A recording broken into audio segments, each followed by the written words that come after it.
जोहोलावनि सोरबां सुबुं मुंख्लं बिहुरामनि फालिबाय थुनलाइ आफादा मिरु नाङै जथुमबाय हारि गेदेमा हादोर नाङै सनानि हांखोजों मुंखौ बिनि थुनलाइ मुलुगाव गोथाङै दोननो सनानि हांखोजों मुंखौ बिनि थुनलाइ मुलुगाव गोथाङै दोननो अलंबार जानानै जोंबाय थाथों बिनि मुङा अमरै थाथों अलंबार जानानै जोंबाय थाथों बिनि मुङा अमरै थाथों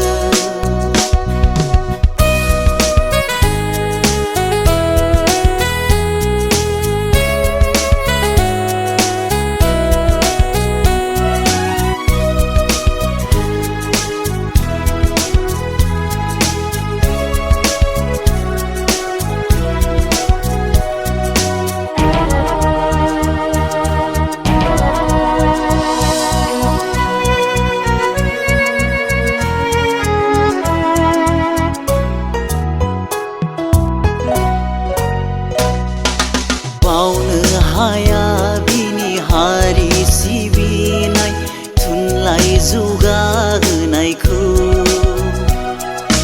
नागार हाया बर' हारिया जारिमिना लागोन गोबाना बिखौ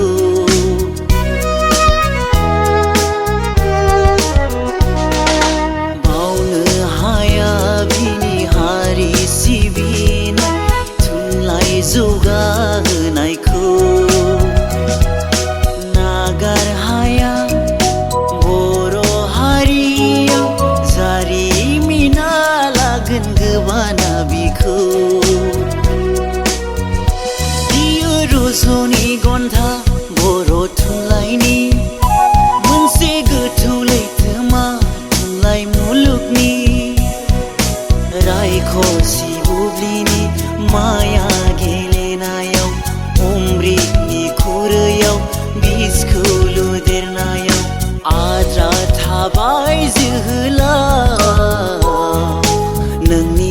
थुनलाइ सोरजिनाय सोरबां सुबुं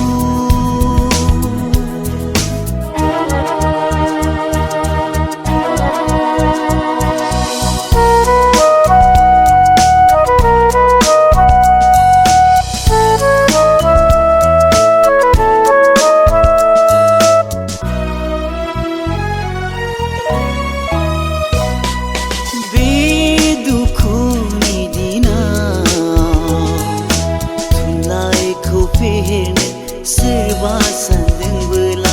हारिनि आयनायाव सोमखि दाखोनखौ सोरबा नुदोंबोला ओंखारबोनांगोन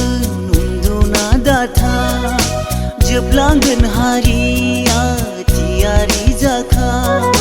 राव हारिमु जोंनि थुनलाइखौ फोथांनांगोन खौसे जाना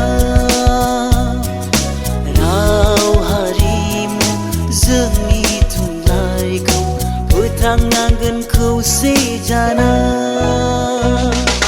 बर' थुनलाइ बिर जोहोलावनि सोरबां सुबुं मुंख्लं बिहुरामनि फालिबाय थुनलाइ आफादा मिरु नाङै जथुमबाय हारि गेदेमा हादोर नाङै सनानि हांखोजों मुंखौ बिनि थुनलाइ